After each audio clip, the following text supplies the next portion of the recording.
goobta shaqaalaha aan joogno oo dadkii ay guriga iyo safka ay ku jiraan sida codkooda u dhigin lahaayeen laakiin waxaan rabnaa inaan ummadda aan u sheego danaynaysa iyo reer Somaliland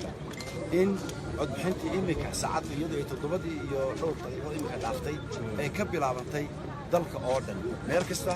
waxaa hadda la furay goobihii codbixinta goobahaasi oo ka kooban 1642 goobood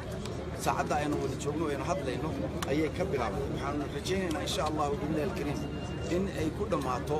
nabad iyo ammaan iyo dadkii codkoodii dhammaantood wada dhiibtay markay saacaddu caawatahay insha Allah billahi alkarim 6 maqribnimo ayaan rajaynaynaa ilaahay baan waxaan dilaqaynaa inaan waqti ka soo gaarnay maanta in badan baan soo gurguranay oo soo soconay laakiin aakhirataanki maanta waxaan taaganahay waqti haddaan nahay komishanka doorashooyinka qaranku aan ku farxno in codbixintii ay dalka ka bilaabatay maanta wadanka oo dhan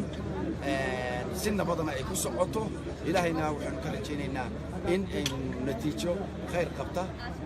codkii qofkii ku guuleystay ay komishanku markaasi soo saaraan dhowr cisho ka bacdi marka ay maanta si fiican inoo ku dhamaato tirintana ay caawo isla markaaba ay bilaaban doonto codadka goobahana lagu tirinayaa dabeetana degmooyinka bay u gudbi doontaa marka waxaan rajaynaynaa oo u hambalyeynaa waliba dadka reer Somaliland maanta inay codbixintii ay doonayeen oo ay muddo sugayeen ay hadda u bilaabatay